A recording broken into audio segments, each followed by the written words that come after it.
I am not your toy. I can taste blood on my lower lip, and I'm not even sure if it's mine or his. All I know is that my hand's shaking, and there's a cold fury running from my gut all the way to my clenched fists. I wipe my mouth with the back of my hand and stare at the dark smear on my skin. Feels like I'm cleaning up somebody else's mess, yet I know it's mine. Everything that's led up to this moment is mine. The rage, the betrayal, the irony of being forced to hurt someone else just to stop hurting inside. A few hours ago, everything seemed almost routine. Like any other dreadful day in a half-broken marriage, I could still fake normal. But now I stand in the middle of my own living room. The lamp knocked sideways, a coffee mug shattered against the table's edge, my breath ragged. I feel the dryness in my throat as I glance at her. She's trembling in the corner, arms wrapped around her waist, as if that'll keep her safe. She looks at me with huge, terrified eyes, but not a word escapes her lips. Maybe she finally understands that I've reached a place in my mind where words mean nothing. She moves a step closer, and I raise my hand, not to hit her, but to signal her to stay away. The last thing I want right now is her pity or her excuses. My voice comes out low and raw. Stay back. She halts, swallowing. I hear my pulse pounding, louder than any apology she could possibly offer. I was calm once. I was a good man. People said I was steady, predictable, dependable. Did everything by the book. Got my degree, got a stable job, married a nice woman, bought a decent house in a comfortable neighborhood, even had a beautiful daughter. I used to sleep soundly, no nightmares. I used to look at my wife with admiration, love, pride, and yeah, maybe that's where I went wrong. Getting too sure of the ground under my feet.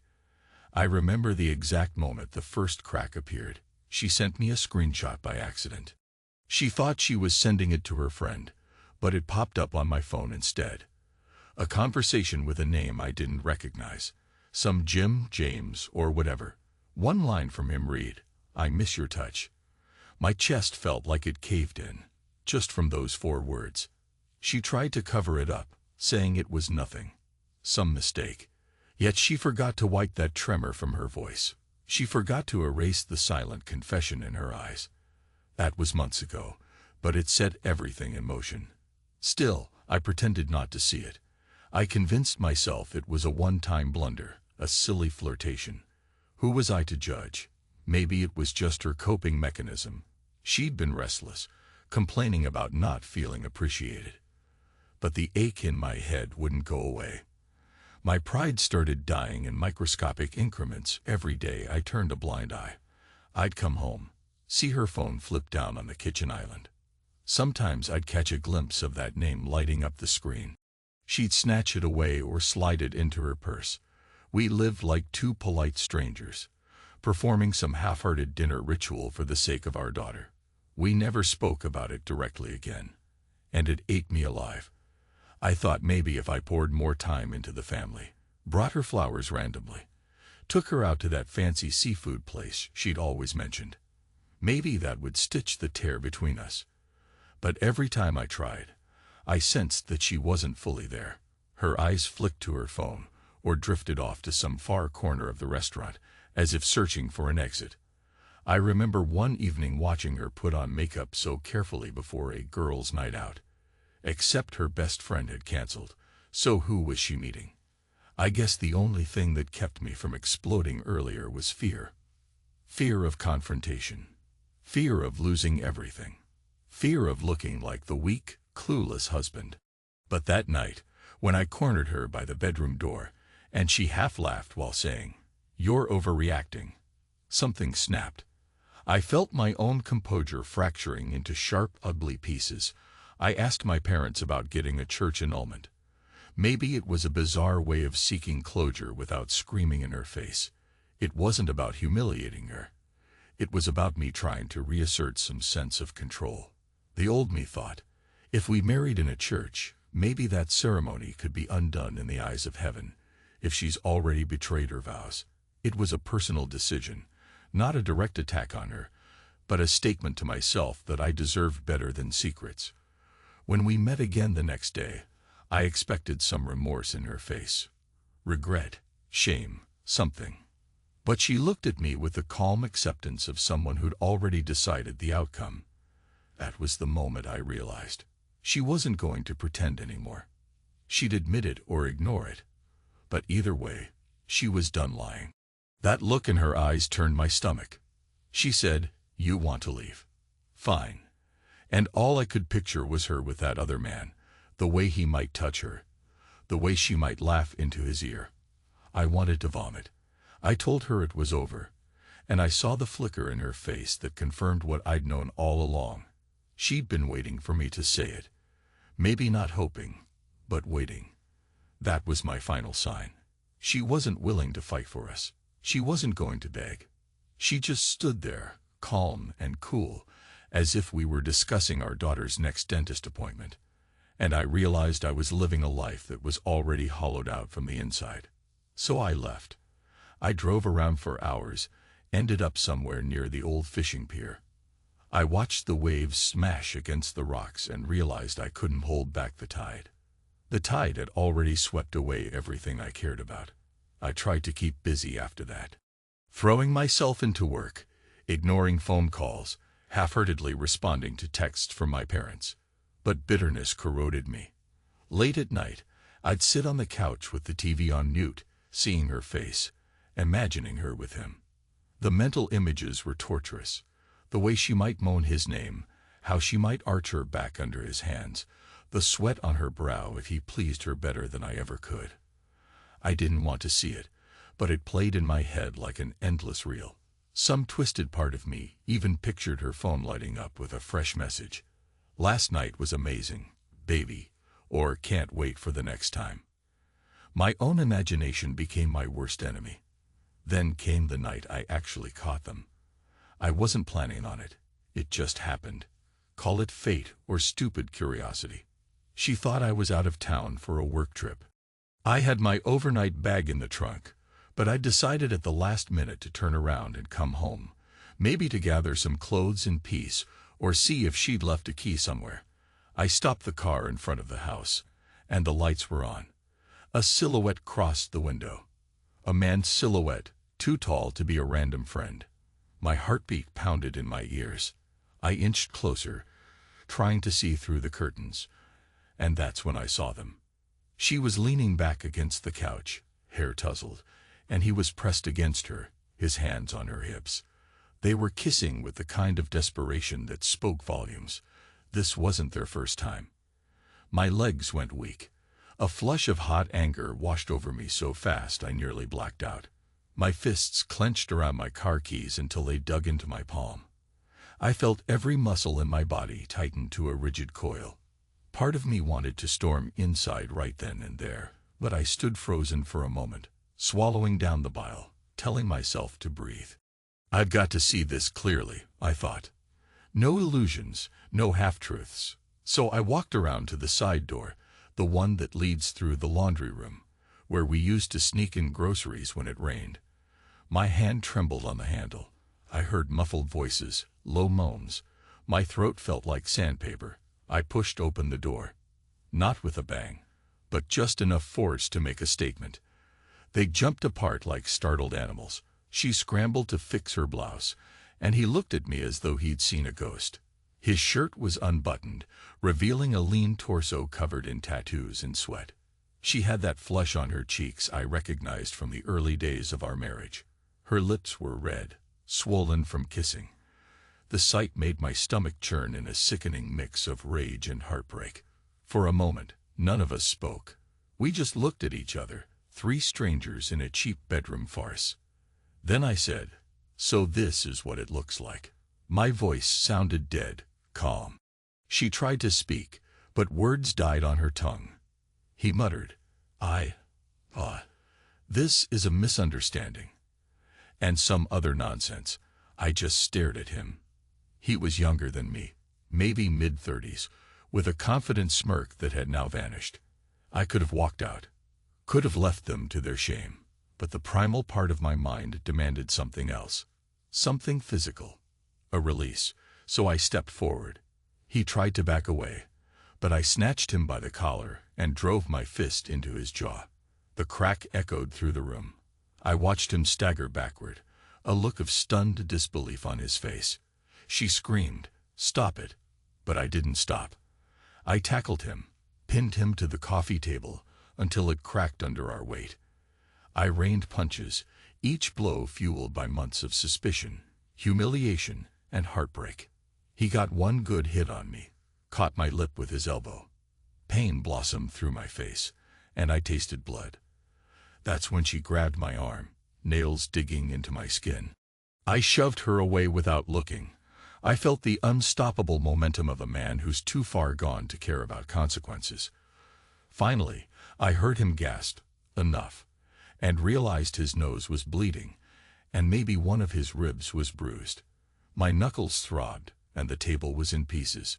My wife, my former wife, I guess, was cowering against the wall, tears streaming down her cheeks, calling my name in a choked sob. And that led us here, to this moment, with me wiping blood off my lip, telling her to stay away. Telling her again, in a broken whisper, "I am not your toy."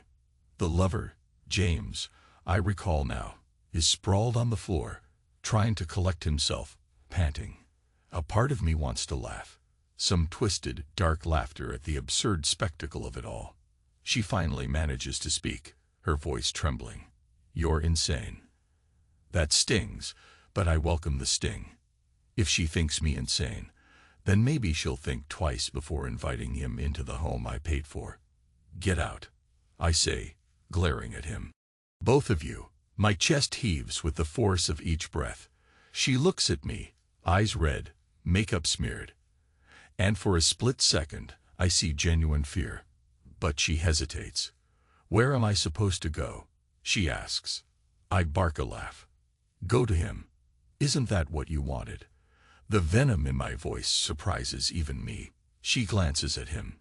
He's struggling to button his shirt, confusion, and guilt and anger twisting his features. Then, with trembling hands, she reaches for her purse. She doesn't say another word. She doesn't even look at me when she walks out, stepping around the shattered remains of our coffee table, taking slow, deliberate steps, as if in some dream. And he, her beloved lover, scrambles to his feet and follows, limping slightly, blood still dripping from his nose.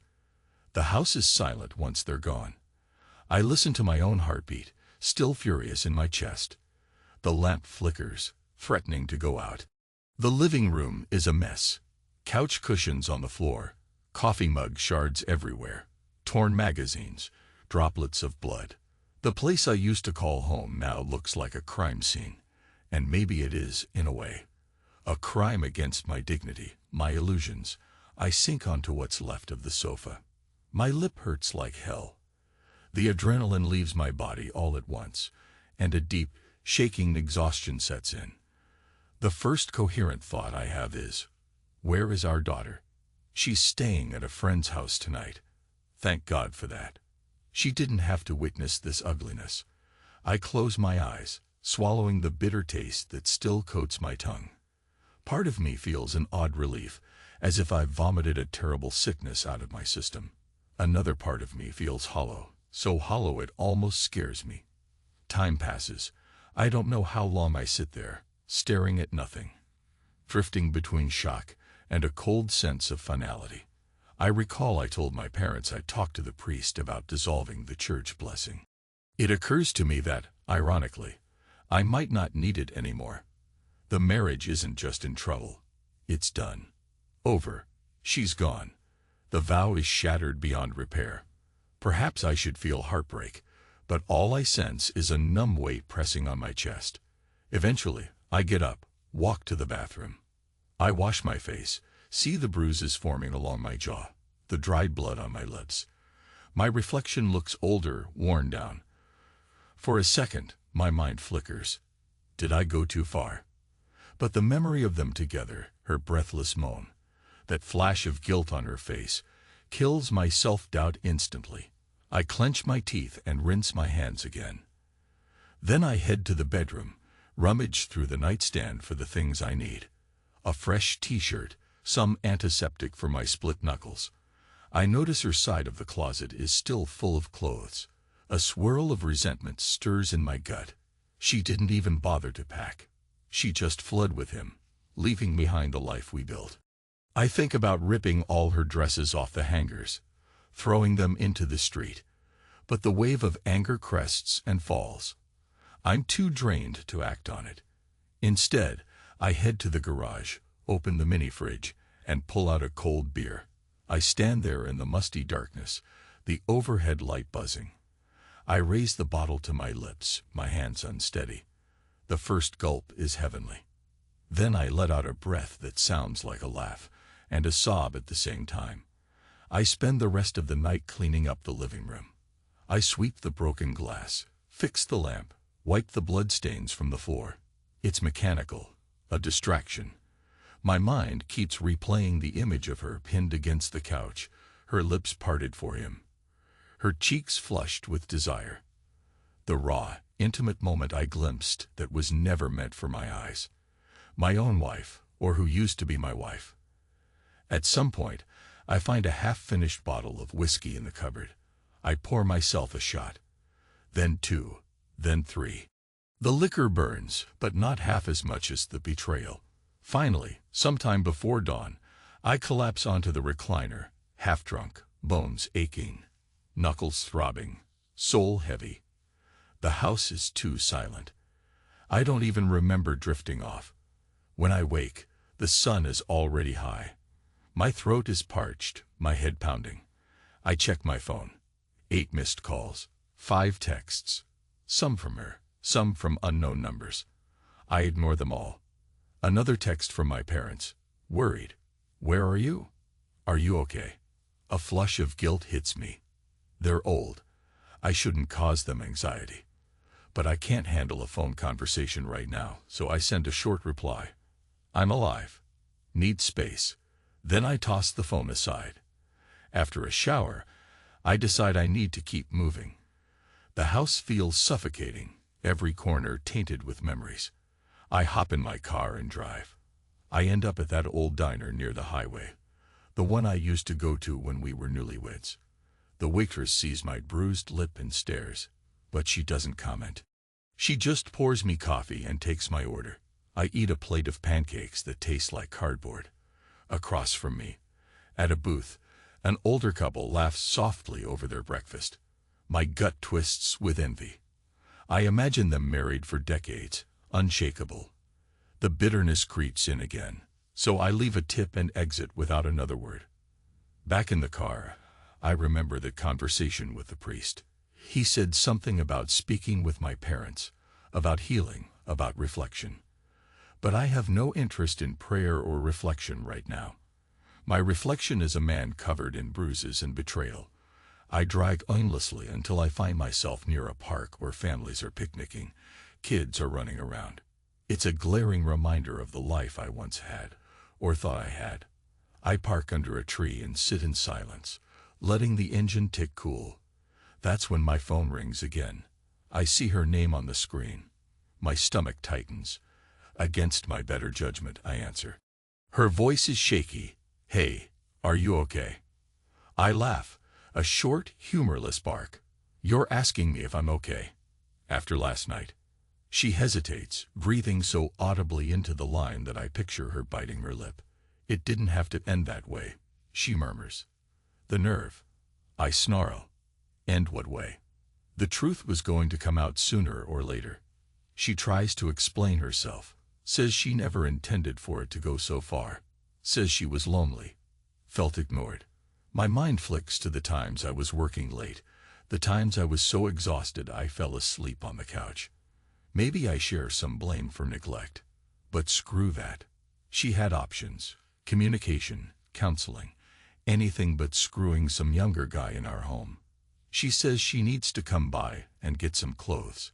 Her voice wavers with guilt or fear, maybe both. I grit my teeth and say, fine. Come by when I'm out. I hang up without waiting for more. Part of me wonders if I should call a lawyer, start dividing assets, Plan out how we're going to handle custody. The real-world problems seep in. What about our daughter's future, her college? But the anger in my chest roars back, telling me to focus on the immediate betrayal. This is my stage for vengeance, my territory. I can't let her walk all over me or whimper her way back in. I remember the talk with my father the other day. He said, "If you can't trust her, you've already lost." And I realize now how right he was. But I also recall how I asked them for that church dissolvement. Maybe I should see it through. Something inside me needs the finality, the sense that I can sever that sacred thread we once believed in. Because her loyalty is worthless to me now.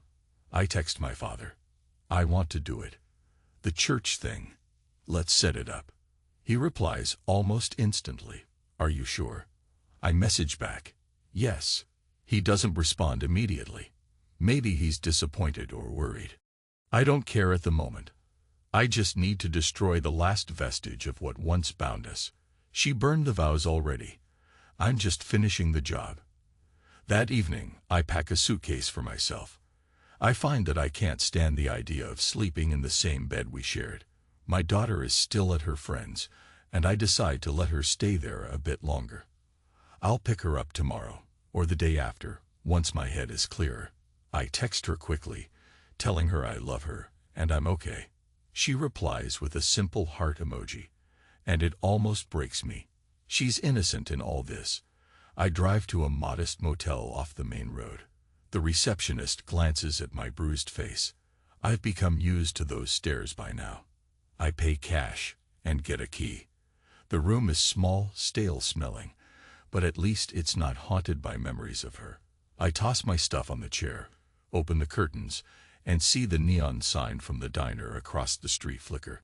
I lie on the bed, fully clothed, and let my mind wander to the moment I first saw her in that small cafe in Detroit. She was all smiles, an open book, bright future. I had no idea how we'd end up here. Hours later, the phone vibrates. My dad. We spoke to Father Gregory. He can see you tomorrow, he says. He tries to be gentle, but I hear the tension behind his words. He must know everything that happened. News travels fast among relatives. Maybe my wife called my parents, told them I attacked her lover. Maybe Father Gregory disapproves. I couldn't care less. I say, all right, I'll be there, and hang up. The next day, I walk into the church, feeling as if I'm stepping onto foreign soil. The stained glass windows cast fractured colors on the polished floors. Father Gregory is a tall man in his 60s, with a weathered face and kind eyes. He takes me into his office. The wooden crucifix behind him looms large, reminding me of the ceremony we had years ago. My wife in a white gown, me in a black suit, our family smiling. I blink away the memory, focus on the present. Father Gregory says, I hear you wish to annul your marriage in the eyes of the church. That's a serious step. I nod. He asks the reason. My jaw tightens. She broke the vows, betrayed me. He sighs, looks at his folded hands. I can sense your pain. But you must be certain. Annulment isn't just a formality. It's a statement that your bond was never truly valid in the spiritual sense. Are you prepared to say that? I rub my knuckles, still scabbed over from the fight. A strange sense of calm descends on me. Yes, I am. She made it invalid the moment she gave herself to another man. Father Gregory's brow furrows. He wants to speak of forgiveness, redemption. But I cut him off, my voice turning quiet and steely. I'm done playing the fool. His gaze softens. Very well. We can begin the process. But remember, this is not a path to vengeance. It's a search for truth and for closure. I almost laugh at that. Truth, I say, hasn't exactly been our strong suit lately. He nods, ignoring my cynicism. Then he hands me some papers. I sign where indicated. He mentions a timeline, possibly months of review by the diocese. I shrug. The sooner it's done, the better. Outside the church, I see my father waiting by the steps. He opens his arms to me, and for a moment I'm a child again, wanting comfort. but I can't. I step back. I appreciate you being here, Dad. I mumble. He just nods. We stand in awkward silence, a chilly breeze cutting between us. Finally, he says, "Come home with us. We'll have dinner." I hesitate, remembering the pitying looks, the questions. I don't have the energy for that. Maybe another time. I say, I need to pick up my daughter. So I drive to get her. She hops in the passenger seat and looks at me with big eyes. "Dad, are you okay?" She sees the bruises, the battered lip. I sigh. "I'm fine, honey. Just had an accident." She frowns but doesn't push. Then she asks about her mother, confusion in her tone. "Where is Mom?" My heart clenches. "She's staying somewhere else for a while. We're having some problems." She doesn't ask more, just stares out the window with a worried expression. I hate that I'm causing her distress. But there's no easy fix. That evening, we stay in the motel together. I order pizza. We watch some silly show on TV. She tries to chat about school, about her friends, about some upcoming play she wants to audition for. I do my best to focus, to smile, but my mind keeps drifting. When she's finally asleep, I slip outside, smoke a cigarette. My first in years. The smoke burns my lungs, but it feels like a small rebellion against the quiet ache in my chest. The next few days pass in a slow crawl. My wife calls to discuss logistics, her voice subdued. She's staying with a friend, probably not the lover, or maybe she's lying. I don't care enough to pry. She wants to meet, talk about how we move forward. I grit my teeth, but I know we can't avoid it. For our daughter's sake, we need a plan, so I agree to meet in a neutral place, a coffee shop near the expressway. When I arrive, she's already there, sitting in a corner booth. She looks like she's aged overnight. Pale face, dark circles under her eyes. She tries a smile, but I don't reciprocate. I slide into the seat, fold my arms. "Say what you need to say." She exhales, glances around nervously. There are other customers, but none are paying attention. "I'm sorry," she begins. "I never wanted it to get so out of hand. I needed to feel alive again." A fresh wave of anger surges up my spine. "Alive?" I echo, barely containing my bitterness. She nods, tears gathering at the corners of her eyes. I felt trapped, and maybe it was my fault for not communicating. I don't love him. Not really. It was a mistake. Part of me wants to fling the coffee mug at the wall, but I keep my composure. "You slept with him in our house," I say evenly. "More than once, I'm guessing." That's not a casual slip-up. That's a choice. Repeated choices. She sniffles, wiping her eyes. "I'm not asking you to forgive me right now. I want to figure out how we handle our daughter. Finances, the house." Her voice cracks at the last word. "That house was our dream once." I lean forward, looking her dead in the eye. "We'll co-parent. We'll divide assets. You'll find a new place to live, or I will. We can keep it civil if you don't try to blame me for your loneliness." She tries to protest. "I'm not blaming you." But I hold up a hand. "Enough. I don't want to hear about your reasons. Not now. The only reason we're here is because we share a child. That's it." She bows her head, her tears dripping onto the paper napkin. Something in me twists, a pang of empathy, but I squash it.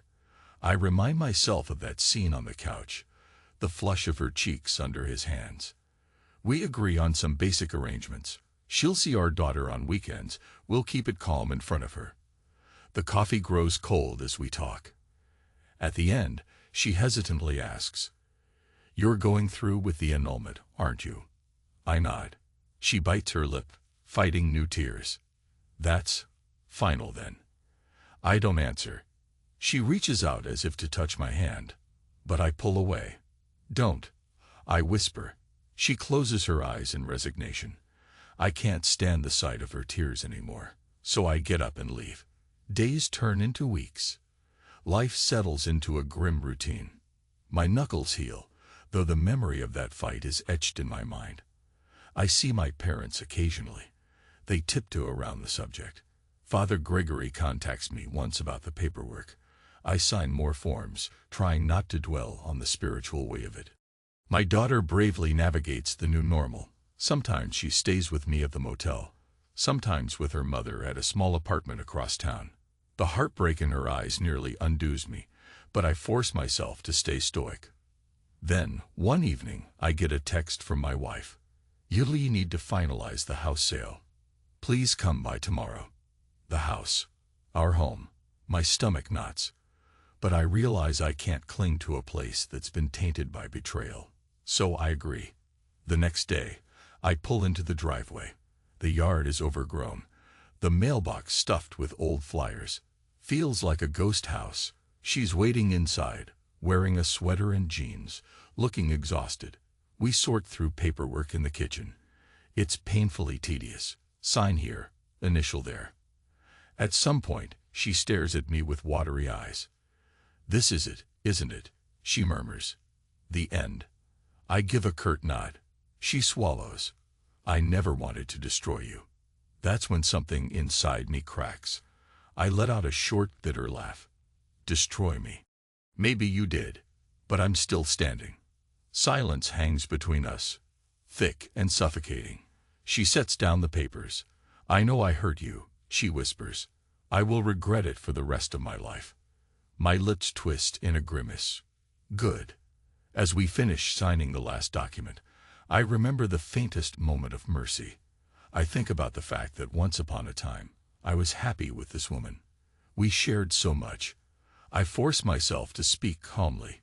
Let's just keep it civil for our daughter's sake. She nods, tears slipping down her face again. I gather the papers, slip them into a folder. In my mind, I imagine this is the final shovel of dirt on the grave of our marriage. On my way out, I pause in the living room, where the fight happened, where the coffee table got smashed to pieces. She must have replaced it with a cheap plastic one. The walls still bear a faint scuff mark from that night. A memory stirs of me wiping my bloody lip, telling her to stay away. My chest feels heavy. Without another word, I turn and leave. A week later, the final arrangement goes through. We sell the house, splitting the proceeds. She keeps her car. I keep mine. The annulment process continues. My father says it might take months, but I've done my part. I'm done. I move into a small apartment near the center of town, just big enough for me and my daughter when she visits. It's sparse, but it's mine. Empty, but it's honest. There's a certain peace to that, and that's when I realize I've found my own version of freedom. It doesn't feel good yet. I still wake some nights drenched in sweat, haunted by images of them together. But at least it's real. I'm no longer living under illusions or tiptoeing around her phone. The quiet in my apartment is my quiet, not the uneasy hush of a dying marriage. Eventually, I agree to let my wife come by with our daughter for a short visit. She knocks softly, enters, and I see how uncomfortable she is. My daughter smiles tentatively and glances around. "Not bad, Dad," she says, trying to lighten the mood. I shrug, manage a small grin.